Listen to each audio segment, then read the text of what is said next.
10 days I spent in detention, I didn't use the toilets. I slept on bare floors. I slept on tiles. That's how we're sleeping in Panti. I work with the Foundation for Investigative Journalism, FIJ Nigeria. I'm sure it's already public news right now that police from the MPF NCCC, that's the National Cybercrime Center, picked me up in Lagos on May 1 and detained me up until May 10 without access to family, access to colleagues, access to friends, access to even a lawyer. So the premise upon which they based the detention was the Cybercrime Act violation. And they said that I had published something that was derogatory, that was defaming or hurtful to the character of the Senior Special Assistant to the President on SDGs, that's Ojukwu Adifulure.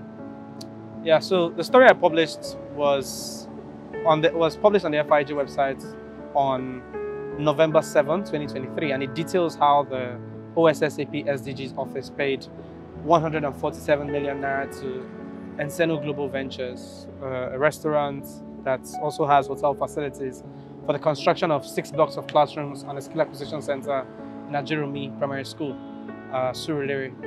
So after I published that story, I got picked up, I got abducted in Lagos State on May 1, and I got to learn that the police have been tracking me since January.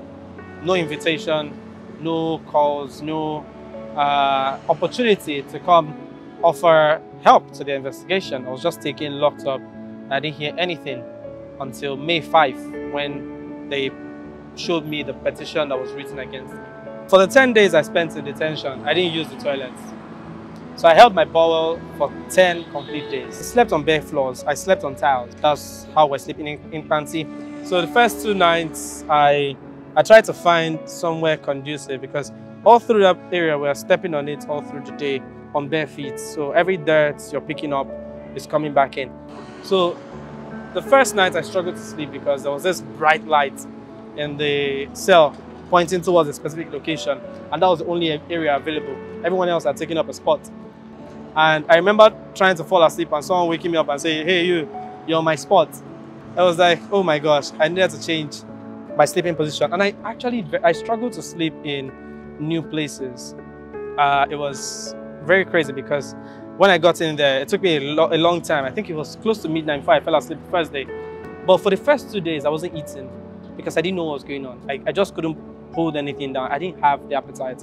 Inmates were getting small loaves of bread this size, and 3 people will have to share one.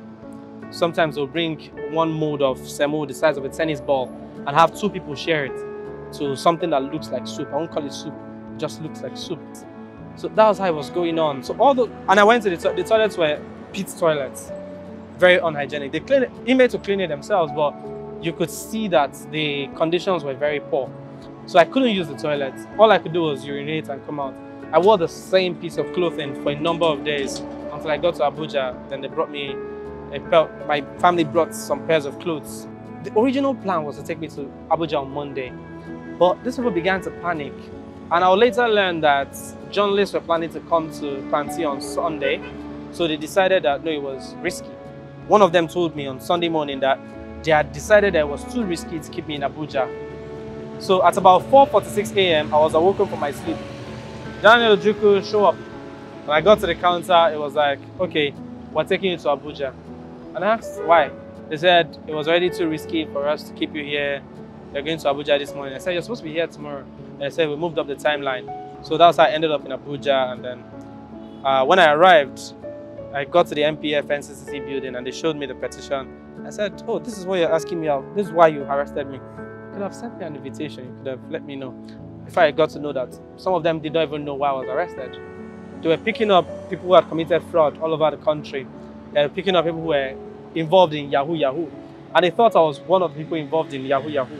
So they just picked me and threw me in. So I was seeing different people, proxy arrests, people who were locked up because someone knows a police officer, people who had paid IPOs. They were literally trading justice. After I handed in my statements, I said, what happens next? They said, the complainant will show up, you have an interview. The complainant never showed up. I was waiting on Monday, nothing. Shore showed up on Monday, the Jardine just showed up on Monday. I was hearing that everything was practically done. Your bill will be sorted. They gave me bill conditions on Monday night, past 7 p.m. and they still did not allow me access to my phone. As of Monday night when I got the bill conditions, I still did not know the name of my IPO. I didn't see anybody. They had cut off access. The FIJ BOT chairperson, Buki Shonibare, had been coming from Sunday, Monday. Tuesday, they didn't allow her to see me. The IPO later showed up. Same guy whose name I didn't know. He said, Ojukwu, pack your things, you're going. I went to the MPF building.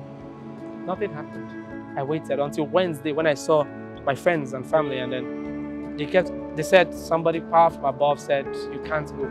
I had lawyers who are on their toes trying to sort out this. I had my boss, I had my colleagues, everybody asking questions. There were people who were crying when they heard, oh, they want to detain me for so much longer. Now, when you equate all these together, there's a lot of financial loss, there's a lot of emotional loss, there's a lot of personal life that has been disrupted by that activity.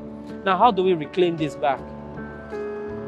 How does the police think it can, or can the police justify everything it has done in its investigative process? It doesn't make any sense.